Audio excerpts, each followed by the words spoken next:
A son battles his father for control of the universe and seizes more power than any god ever had. This is the story of Zeus, Greek mythology's supreme commander. To us, it's a myth, but to the ancients, it was reality, a way to make sense of a terrifying world. Some Greeks believed Zeus was the one true god, centuries before Christ, and that nature's worst catastrophes were a sign of his wrath.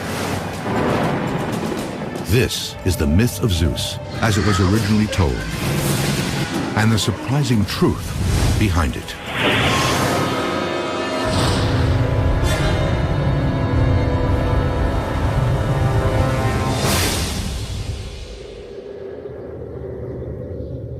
If you control the sky, you control the world. In Greek mythology, that power belongs to one god, Zeus. He reigns as the enforcer of justice, the master of men and gods. Zeus was the king of the gods, but he was also responsible for dispensing justice, both to the gods and to mortals on the earth. This is something really cool about Greek mythology, because one of the things that you were supposed to do as a Greek when you worshiped the gods was simply to do what was required to keep the gods from squashing you. As commander of the skies, Zeus has the power of nature at his disposal. That gives him the most devastating weapon of all. The most powerful symbol of Zeus is the lightning bolt. This is what Zeus carries. It's his main accoutrement, and it's the thing that makes him the most powerful of all the divinities. Attributing lightning to Zeus was a way for the Greeks to explain the unexplainable. In a time before science, mythology put faces on the forces that shaped the world. The Greeks used mythology to try and figure out why the world operates the way that it does. They didn't have scientific explanations yet for how the world came into existence, or why lightning strikes here but not there, or why it strikes then and not some other time. The natural world was very frightening to them, so they associated it with the divine. You know, these were symptoms of the gods' power that they could use to punish people who hadn't worshipped them properly. Zeus's command over nature would make him Greece's most feared god. But how did he get there?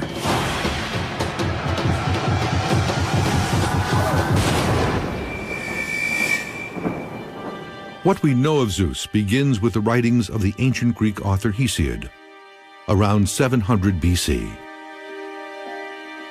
His book, called Theogony, was the ancient Greek story of creation, what the book of Genesis is to our own world. Theogony is Hesiod's attempt to make sense of the world, to bring order to it by telling the story of a dynastic family rivalry that winds up in a well-ordered cosmos that is the world that you and I know today.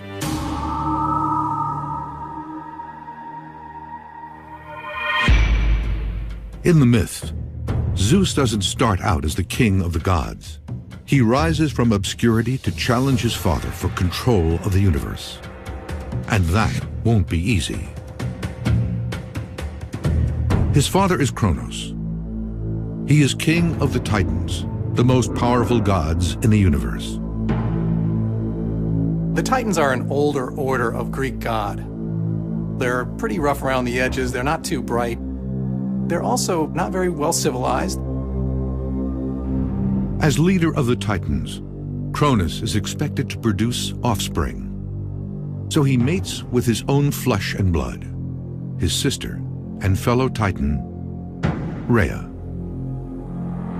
Incest shows up quite a bit in mythology. Among the gods, there's really nobody else at the beginning for them to have sex with, so they end up marrying one another. There's an old-time aristocratic idea that says that no one else is good enough for our family except only our family. And the Greek gods definitely seem to ascribe to this kind of a principle. These two Titan siblings, Cronus and Rhea, produced the next generation of Greek gods. Mythology's household names, the Olympians. Among them are Hades, Poseidon, and Zeus. But they will not simply inherit the earth. They must fight for it. Kronos was very worried about having children because he was concerned that his son would be greater than him and would supplant him. The father fears being replaced by the son. That's human psychology. I mean, you go to Freud, and actually Freud found it in classical mythology. So this fear of losing your power to the next generation was real. If you had a kid and you had something worth taking, at some point you needed to keep an eye on the kid. So his solution to this problem was to swallow alive all of his offspring. As soon as his wife gave birth, he would actually ingest them. Now, of course, since they're immortal, the children that Kronos swallows are not dead. They are just locked away inside of his belly. He's trying to control them and keep them from developing a power base so they might be able to overthrow him. To the Greeks who told the myth, this was an appalling act. Cannibalism was as deplorable then as now. We see the Greek authors giving voice to their fears through mythology. Cannibalism, sacrifice were horrible taboos. But when you project these things onto the gods, it gives you a safe place to explore the consequences of what might happen.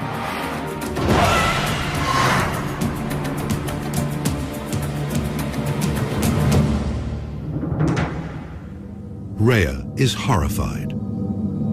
All 5 of her children have been swallowed alive. Now, she is pregnant again.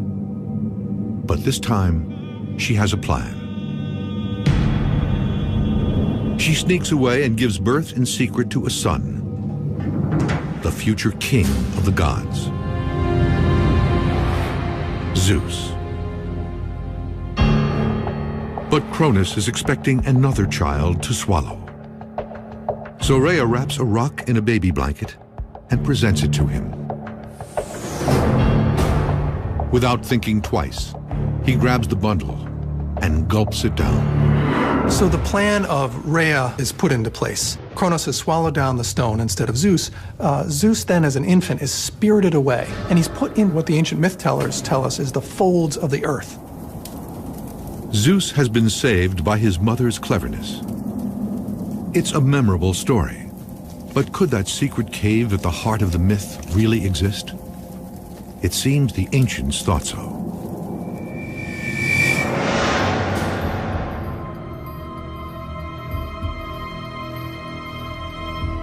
They believed Zeus had been born on the island of Crete.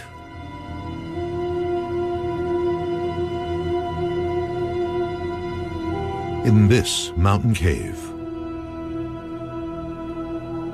The cave on the island of Crete is perhaps the most important sanctuary for the veneration of Zeus.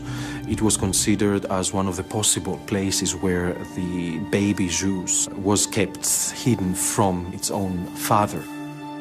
Excavations at the cave have revealed that it was a major pilgrimage site for visitors from across the ancient world.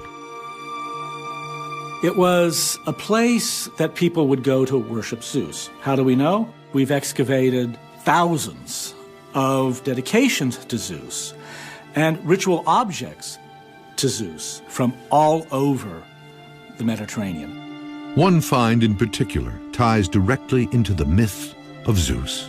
Amongst the material remains were these cool shields that probably were along the walls and were put up there to indicate the clanging of shields that the people defending Zeus used to muffle his crying when he was a baby, so that Kronos could not hear. A chosen son, hidden to save his life. For Christians and Jews, the story of Zeus's birth is very familiar. Many Religious and mythological traditions have stories of sacred or divine children who are hidden away in order to protect them so that they can grow to adulthood and fulfill their destinies. We think perhaps of Jesus, who is hidden away in the manger so that Herod will not be able to get to him, or of Moses, who is hidden away in Egypt.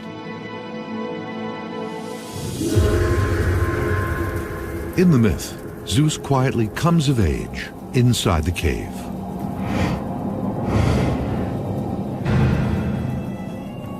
He has a kind of training period there out of the eyes of Kronos and is able to acquire his strength and develop into a man. Zeus spends his childhood preparing to fulfill his self-appointed destiny, to challenge his father and the Titans for control of the universe.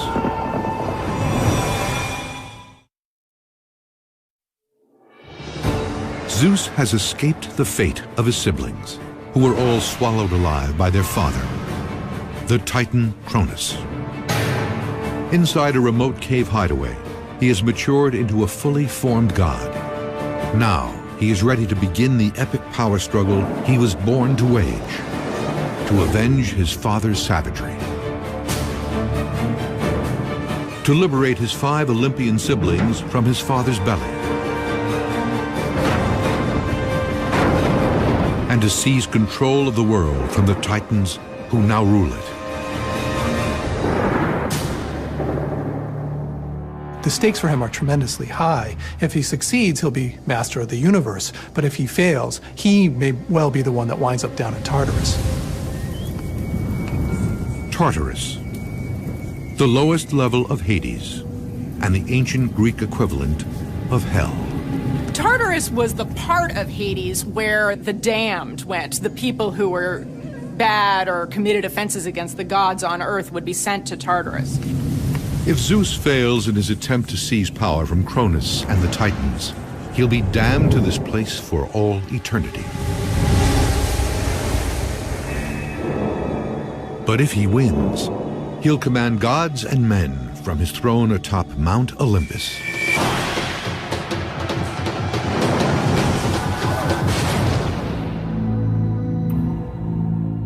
In Greek myth, Mount Olympus is the towering home of the gods, but it's also a real location. It's the highest peak in Greece, rising nearly 10,000 feet above sea level. And it's a natural setting for supernatural powers. The Greeks really believed that their gods actually lived physically on Mount Olympus. It was important for them to actually have a sense of where heaven was, where the gods actually resided.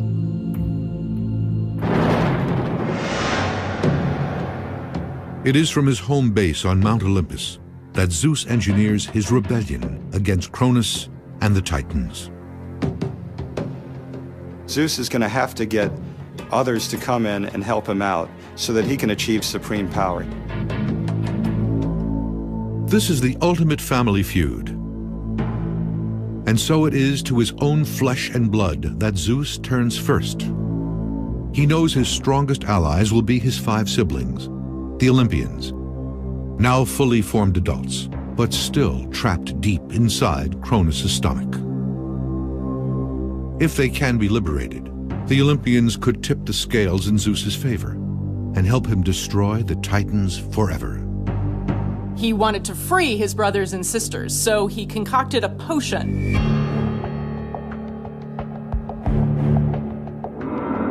Quietly, Zeus enters Cronus' lair and slips the drug into his nightly cup of mead. Cronus drinks it and becomes violently ill.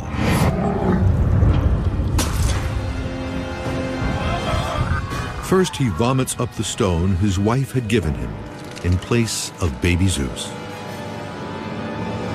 According to tradition, that rock is the cornerstone of ancient Greece's most sacred site, the Temple of Delphi, home of the oracle. Delphi is a sanctuary in Greece where people would come from all around to consult with God. It was a direct phone line up to heaven to ask the answer to anything you wanted. To this day, thousands of years after the story was first told, the stone that Cronus supposedly vomited is still there. At the very center of the temple complex at Delphi is an egg-shaped stone that was understood to be the exact stone that played the role of being the substitute for Zeus that Cronos swallowed. And if you go there today to the Temple of Delphi, the locals will still tell you that the stone that's there is the actual one that was in Cronos' belly.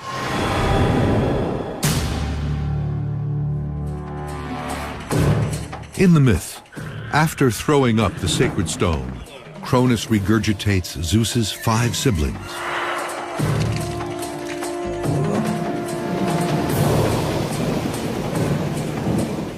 And they are ready to join Zeus's revolution.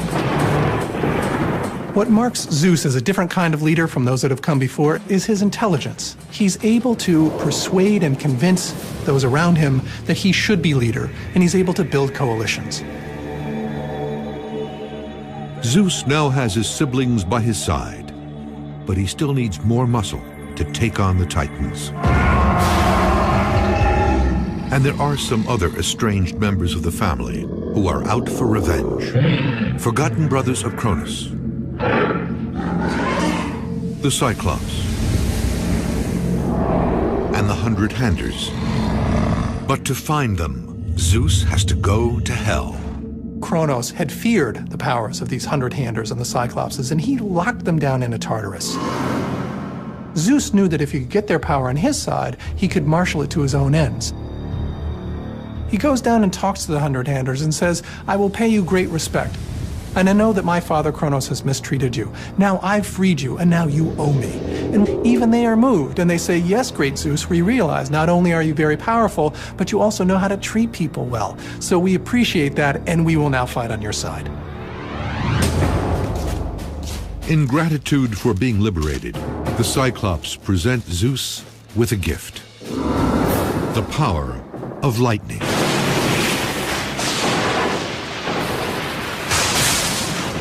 Lightning is one of the most devastatingly powerful forces in nature. When lightning arcs through the air is briefly raised to a temperature that can be more than 50,000 degrees. That's 5 times the surface temperature of the sun. The lightning bolt gives Zeus the power to rule the universe. With this lightning bolt, no one's going to be able to overthrow him.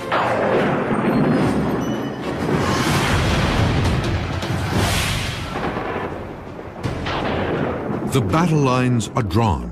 The Titans will fight from Mount Othrys, the Olympians from Mount Olympus. Between them lies the plain of Thessaly. But this isn't just a mythical battlefield. Thessaly is actually, if we take into consideration the modern map of Greece, is the central part of Greece. It's the biggest plain and the most fertile plain in Greece from ancient times to today. Thessaly has a long, bloody history, stretching from the Greco-Persian Wars of the 5th century BC to the World Wars of the 20th century AD. And it is here that the ultimate battle of the gods will play out. Armed with a weapon of mass destruction and an elite fighting force, Zeus braces for an earth-shattering battle.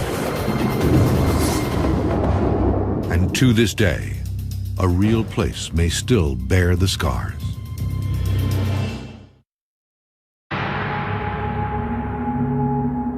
Mythology's defining moment is now at hand. The battle between father and son is about to begin. It's the old guard of Cronus and his Titans versus the new blood of Zeus and the Olympians. The outcome will determine who controls everything. From the top of Mount Olympus, Zeus sends a fury of lightning down upon his father's army. The fighting shakes the earth to its core. The only way we can conceive of this battle is simply worlds colliding, all the forces in the universe smashing together at once. You've got the 100-handers over on one side that are ripping off huge hunks of mountain and throwing mountains at the other side. From the Titans, you've got a lot of just brute force and brute strength. They're able to take a punch and keep coming back, coming back, coming back. It's an apocalyptic scene, and not entirely a myth.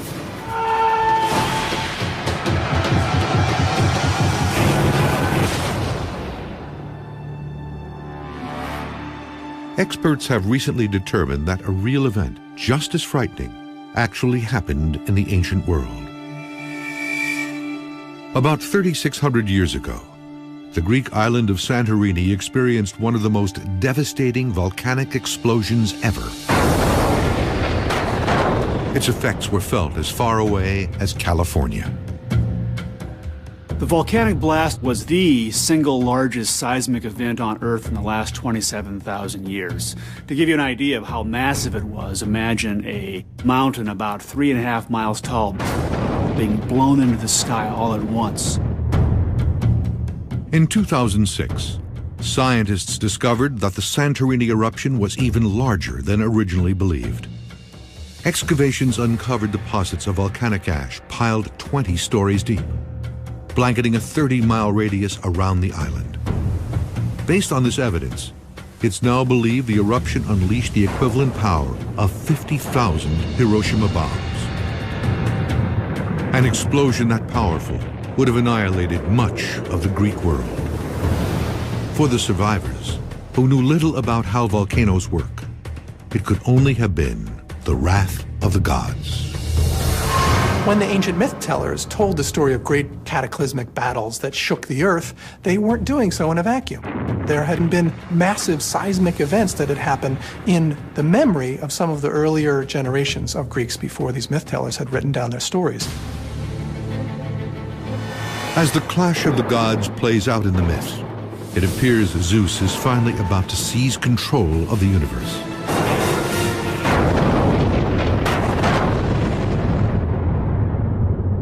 His powerful allies have tipped the balance, and the Olympians are closing in on victory. But the Titans have one last weapon at their disposal. From the depths of Tartarus, they call forth a colossal beast, Typhon.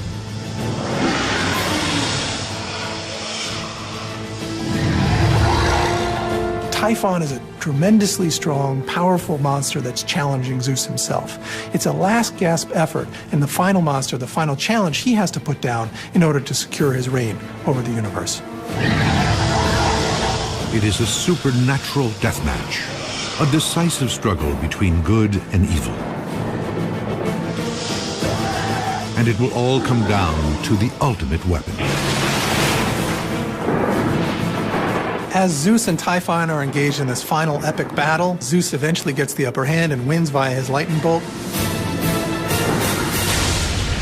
With one final assault, Zeus drives Typhon and his Titan allies down into Tartarus, where they are damned to spend eternity in a fiery abyss.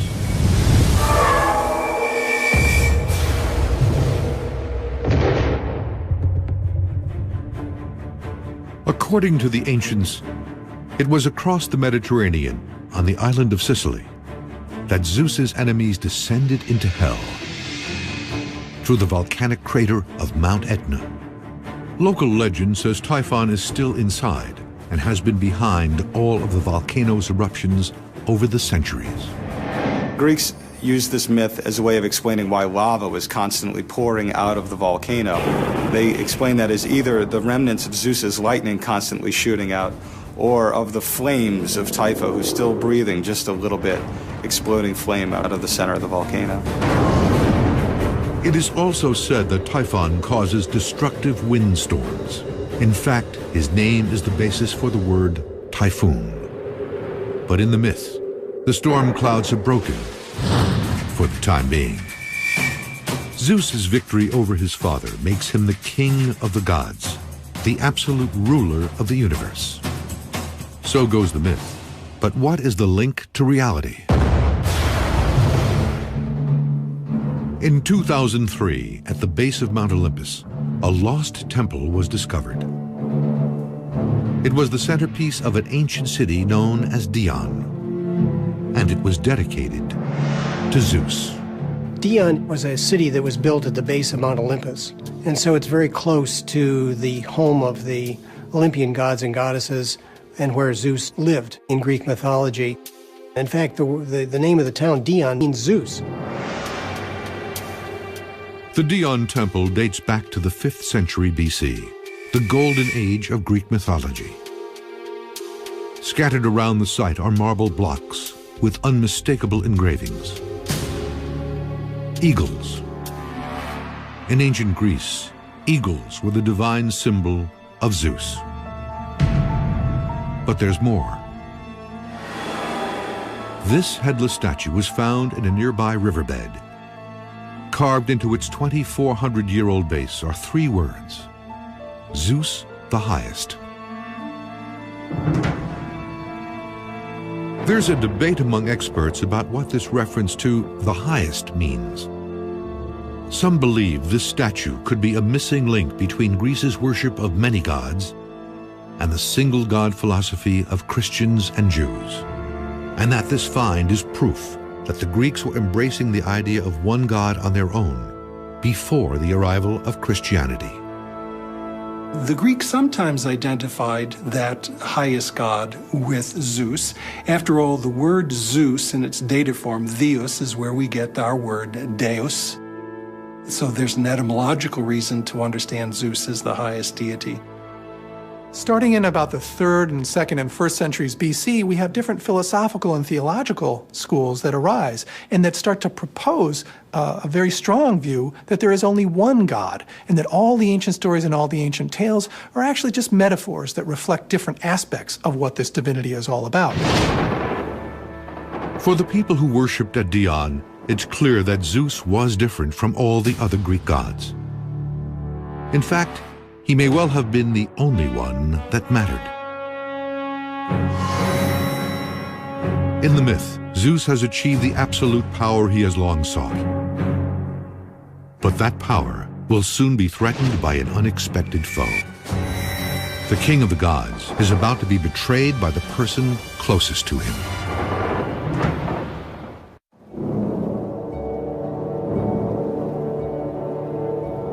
Zeus has won his epic clash with the Titans. He now sits atop Mount Olympus as king of the gods and master of mankind.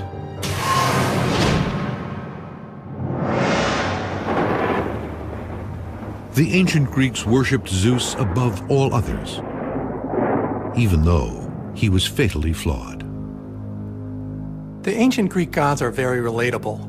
They have faults, they have strengths, they have weaknesses, they have all the things that normal human beings would. In fact, when the Greeks in these early times think about their gods, one way of trying to understand it is that they see their gods as being a lot like you and I, just really, really big.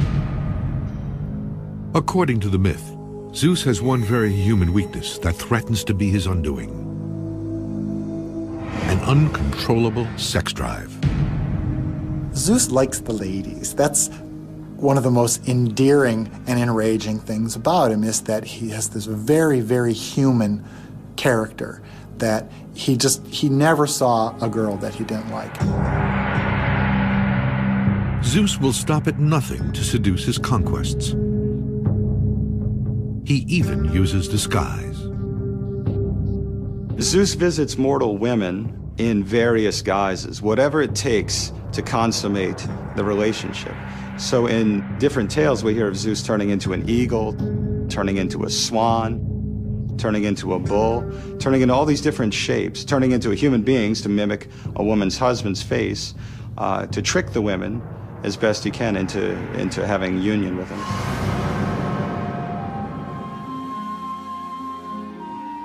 A beautiful young goddess named Metis is the first to capture Zeus's attention. He takes her as his wife. Metis is a very attractive and appealing young woman, and the quality that really sets her apart is she has practical wisdom. In fact, her name in Greek means practical wisdom. When Zeus spies her, he finds her very appealing. But Zeus's affection for Metis is overshadowed by a dark prophecy that threatens his grip on power. He is told that she will bear him a child who will one day seize his throne. Suddenly Zeus, like his father, must fear his offspring.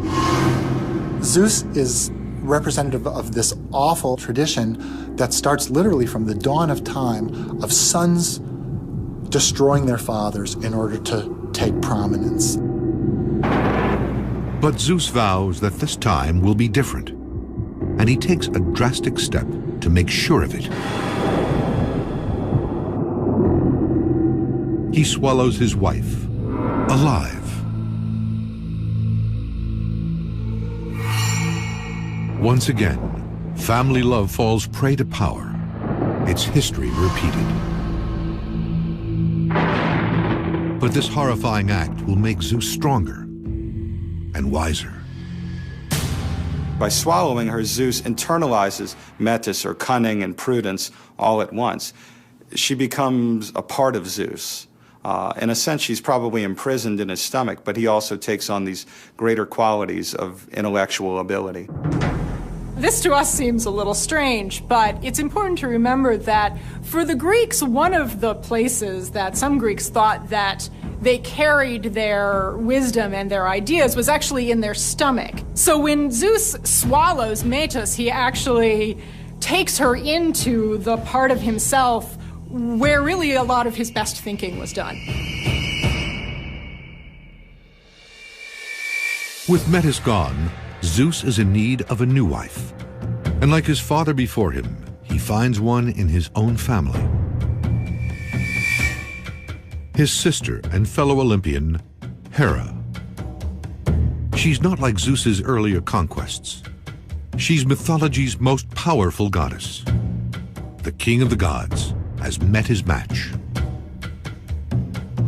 Between Zeus and Hera, we actually see a relationship which is between two people who are on some level equals. So some of the conflicts between Zeus and Hera, I think we can see as the Greeks culturally working out, wow, what would it look like if you actually had two people with equal power within a relationship?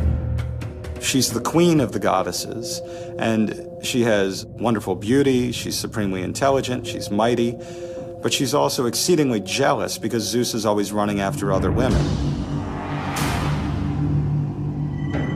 The king of the gods continues to step out with an endless string of sexual partners. He conceives well over 100 offspring with a host of lovers, both divine and mortal. If I'm not mistaken, Zeus never has an encounter with a woman that does not produce a child. So in that sense, it's extreme virility, it's extreme power. Zeus's ability to sleep with anybody matches a kind of fantasy of what ancient Greek males would hope or desire their lives to be. Men fantasized about such things, and they thought if there was an all-powerful God out there, well, he would surely act on those fantasies. Zeus's promiscuity provided a perfect way for Greeks to connect themselves to him. Every corner of the Greek world boasted of having its own hometown love child. As Zeus's fame and power grow across ancient Greece, more and more cities and towns want to be associated with him. And they therefore claim that there was some kind of actual liaison between Zeus and some mortal woman within their family tree that then produces the offspring that produces the local ruling families. Evidence of this connection can still be found in cities throughout the Greek world. Athens, Thebes, Magnesia, Macedonia. All are named after children of Zeus. But there is one individual who isn't happy about Zeus's abundant fertility. In the myth, his wife Hera has had enough. She vows to make the king of the gods pay dearly for his chronic philandering. She doesn't like to be humiliated in front of the other gods, so she will take it out on her husband. Hera gathers the other Olympians together and lays the groundwork for a revolution. Hera actually goes to her fellow Olympian gods and says, why is Zeus in charge? He's no more important or powerful than the rest of us. If we all get together, we can kick him out. So in fact, they rise up and they bind Zeus with chains. Zeus awakes from a nap to find himself tied down. prisoner in his own bed. It is the ultimate betrayal, a conspiracy carried out by the siblings he once saved. The god revolt was the greatest threat that Zeus ever faced. There was never any sense that mortals could challenge his power, but the combined power of all of the Olympian gods really could have defeated him. This was indeed one of the most horrifying moments in Zeus's career. He was actually about to lose everything. But just when all seems lost, help comes in the form of an old ally. The 100-handers. When they hear Zeus is in trouble, they come to his rescue, breaking his chains as the Olympians run for cover.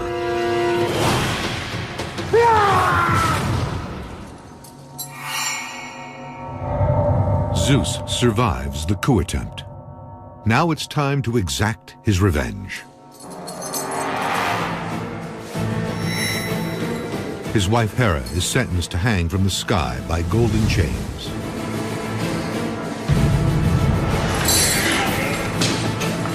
His son Apollo and brother Poseidon are condemned to hard labor. They are ordered to build one of the ancient world's most iconic monuments, the massive walls of Troy.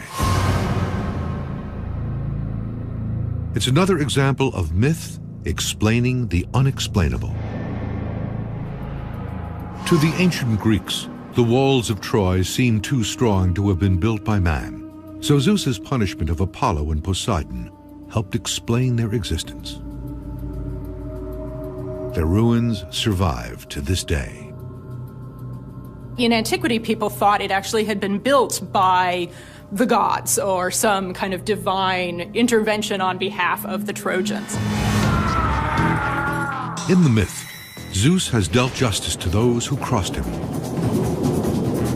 But it will be human beings who bear the brunt of his wrath.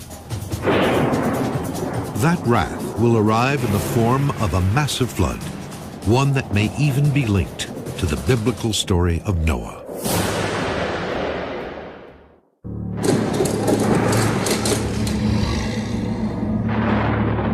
Greece's most powerful god has survived a coup attempt. He dealt swift justice to the conspirators, but he's not through yet. Now mankind will experience the full measure of his rage. In ancient times, fear of Zeus's punishment kept a lot of Greeks out of trouble. When people did something wrong, they would have to be very, very careful that Zeus did not smite them with a thunderbolt. There are many, many examples in Greek history of Zeus destroying entire cities and civilizations because he felt that they had overreached themselves, that they had blasphemed the gods, that they had become too proud to be allowed to live any longer. The Greek author Hesiod wrote that without the fear of Zeus's wrath, humans would live like beasts, and the weak would be in the hands of the strong. Zeus is the order bringer. Zeus is the bringer of justice and the bringer of civilization.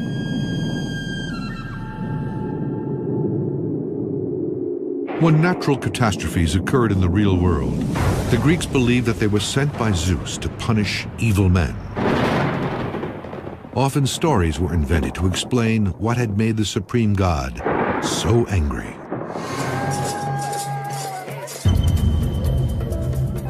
According to the myth, Zeus's most frightening moment of wrath comes after he sees humans engaging in cannibalism.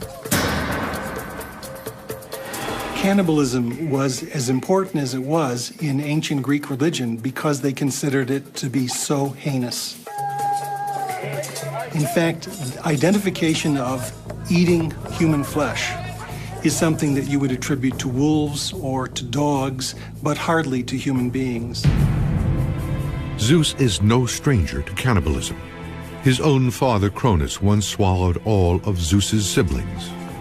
When he is confronted with the sight of mortals doing the same thing, he becomes enraged and vows to destroy the human race with a catastrophic flood.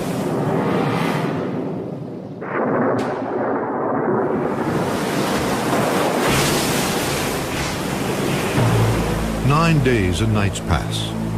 The rain is relentless, and the earth slowly drowns. The waters reach the peak of Mount Parnassus, which stands over 8,000 feet high. In all corners of the earth, the human race perishes. When the rain stops, only 2 mortals are still alive. Incredibly, they have survived the storm by building an ark. A raging flood, an ark, and only 2 surviving humans. The parallels with the Old Testament are striking.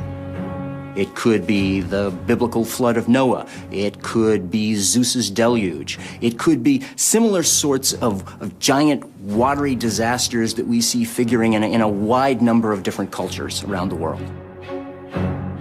All these stories go back to a natural catastrophe that affected the collective memory of peoples living in the eastern parts of the Mediterranean Sea. A deluge like the one described in these myths would have devastated humanity. But could such a flood have really happened? In the past decade, scientists have uncovered some stunning clues that prove it did. Research has shown that as the last ice age ended about 7,000 years ago, runoff from melting glaciers surged into the Black Sea basin, violently submerging nearly 170,000 square miles of dry land.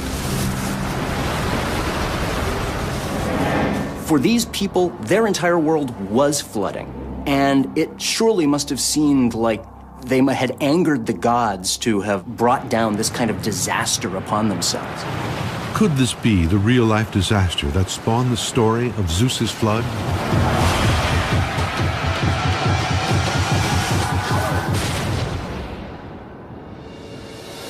In the myth, Zeus has held onto power in the face of strong opposition. But there is one more challenger he didn't count on: Jesus Christ. In the 1st century AD, his message would take the world by storm and dethrone Greece's dominant god. When Christianity came and promised salvation in the afterlife, so gave people something to believe in, something that could happen to them after their death, Christianity found many followers. Zeus's stranglehold on humankind